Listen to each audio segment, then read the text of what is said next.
So some companies, when they do a higher end version of a firearm, will put it in this elaborate case or box or bag or a plutonium lined, radiation infused time capsule. But then you got companies like Smith & Wesson, who for the longest time for their performance center guns has been like, yo, we spent all the money building the gun. Here's a box. And I'm fine with that, because most of us will take that box. Some of you are insane. You're going to throw out the box. Don't do that. That means you get less when you decide to sell them. And when you take them somewhere and you try to move them on, you won't get anything for them because you don't have the box. It's like taking your car in and you're missing the back seat. Why would you do that? Anyways, this is the Smith & Wesson Performance Center M&P 2.0 metal. Oh yeah, it's also comped. So let's take a look at that. Before we do, let's get into the box. Also before we do, thank you guys. 181,000 subscribers, 2,100 videos online, and you guys are getting me the attention of all of the major brands. So give yourselves a kudos for that. Give yourself a Kit Kat for that. Eat it sideways. Piss off your friends. Back to it. Inside the box, the gun comes in one of these lovely protective pieces of foam plastic. You can see it on one side, protected on the other. Yeah, good. You get your manuals, aka manuals. You get your plate system. Oh, look at that. Buy expensive thing, get parts needed to make expensive thing work. You get some stuff in here. I have not gone through here yet. You get your back straps and your spare magazine. 18 rounders. So yeah, that's pretty cool. All right, cool. All right, cool. Yeah, cool. All right, yeah, cool. You also get a bag over here. This is typically your cleaning kit, I believe. Bag in a bag in a bag in a box. We should make that a song. Bag in a bag in a bag in a box. This is what we do when it rocks. Yep, there's your Smith & Wesson Performance Center cleaning kit, which is pretty cool because you get all the tools you need. It'll allow you to go ahead and do your thing. Oh, I thought it had like grip screws. I'm like, this gun doesn't have grips. Why are you doing so mad, Smith & Wesson? All right, let's get the box out of the way. Put the bags in the bags in the bags in the box. That worked. Set this back there. And let's take a look at the M&P 2.0 metal. It has a aluminum frame, steel slide, and this being the Performance Center, it has all the nicer cuts and all that good stuff. And of course, the biggest deal is that it is comped. Has a lightning cut in the top, but it's also comped. 2024, 2025, year ode to comp. Because holy shnikes, are they comping everything right now. Very, very, very cool, but holy shit. It's also leading to a market full of short barrel handguns. Because a lot of people don't realize when you comp a gun, you lose, or if it's done right, I can name a few people. I'm not going to, but I can name a few guys out there that when they put comp cuts into a barrel, they leave the rifling. That's bad. There's a reason why they stop the rifling and enlarge the area. That's to prevent the bullet from shaving itself off and coming out of the hole. So if you want to fight with me on that, you're going to lose. But it also pushes your front sight post rearward. I've got it on my Match X. It's fine. It's just keep in mind that you are getting a shorter barrel firearm when you buy a comped firearm.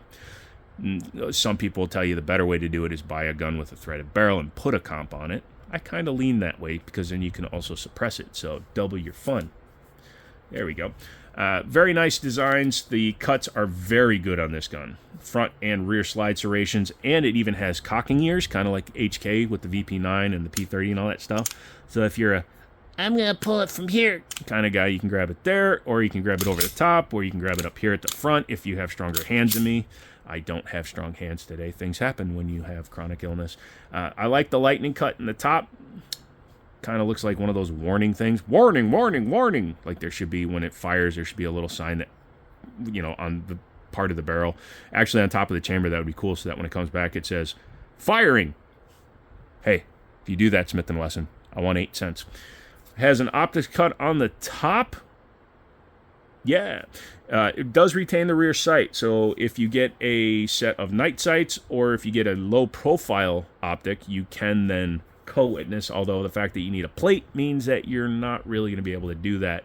The footprint is the larger RMR style. It does have plates, so you can add the RMR. I'm sure it's got Doctors, Nobles, all that stuff. Texturing, pretty solid on it. Has very strong stippling. Taurus and Smith & Wesson both stepped up their stipple game. Say that 58 times slow. They stepped up their stipple game, and man, the stippling on the front straps, back straps, side panels, when they have stippling, is amazing. This one doesn't. It's amazing how they did this gun. It's FN. Take a gosh darn lesson from this, would you? But yeah, also has the Performance Center trigger in it. Very nice. We'll check that out in a second. Has your lights, laser, bazooka place. So if you have a light laser or bazooka, you can slap it on there. This is the same size as a TLR7, and it fits the gun pretty well. Or you can run the X300, and you can look like a goober. Or if you only have holsters that interface with the X300. A lot of carry holsters use the light to interface and lock down, because putting some kind of retention in your trigger hole is bad. Why would you want plastic in with the boom switch? Oh, actually, that stayed on there really well. Oh, that's right. I have the right piece in there. But anyway, overall, it's a pretty solid looking gun. You are getting just a slightly over 3-inch barrel, which again is fine. Use some hot ammo, stuff like that. You want to use hot ammo anyways. If you're going to be firing a comp gun, you might as well be firing 124, 147 grain stuff, or even double tap. Double tap 115 grain is going like 1,450 feet per second. That is a good round to run through this, because you'll get effective comp use when you do that. Using a lighter round with a comp really does nothing. It really doesn't, because equal opposite reaction. It's not a shite ton of pressure, and it's not going to do much. Look at physics. Or your mom. They both know. The overall feel of the gun is really solid. I miss the old M&P 1.0s. Honestly, they had the integrated beaver tail into it. It's just a personal thing, though. I just kind of miss them. Has thumb cuts for it, so you can run it from both sides. However, they are not stippled. Joe, why do you keep bringing up the stippling? Because everything should be stippled well. Also, the fact that I know it's metal, but they could have stippled it. They didn't. They could have stippled it up there. The mag release looks to be reversible, and it uses a 1911 style. You can see it actually uses a screw on the outside instead of having to fiddle in it and do that to turn it the other way. Has a bit of a mag well built into the gun. The back straps are retained in the same way they've always been. It just uses that. The pin comes out. You push everything out. You whip. And then you nay-nay. And then you put it back in. Once you've selected the size you want, put your retention piece back in and turn it.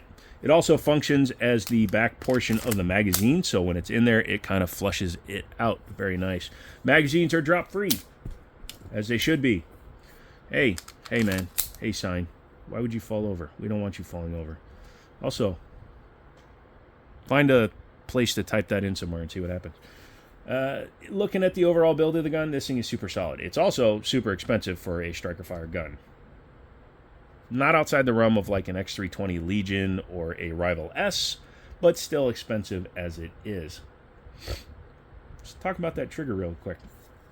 It has a pretty light pull. Go ahead and drop the mag. Show you it's clear. Has a pretty solid light pull when you get back to here, and there's your brake. I see that they built in an over travel stop. A lot of problem with striker fire guns is that once they fire, because of the way they're designed with that long ass bar and it's not interfacing with the striker anymore, they can just keep going. So if that little bead of plastic wasn't in there, the trigger would keep pulling back farther. It could slow down your resets, it could slow down your shots, and it just feels weird when you have a bunch of over travel. Once a trigger breaks, you want it to stop. You don't need it to be, sorry, I don't know why I'm doing that. You don't want it to continue on. It's sloppy. What are we? Glock? Oh wait, it's already. Anyway, back to this. Yeah, I like the pull. It's pretty solid. The reset is actually very light and dull. First time playing with the gun, guys. I do these all one take, and I learn with you guys. So the pull's really solid, but listen to the reset. It's almost inaudible, and it's by my head.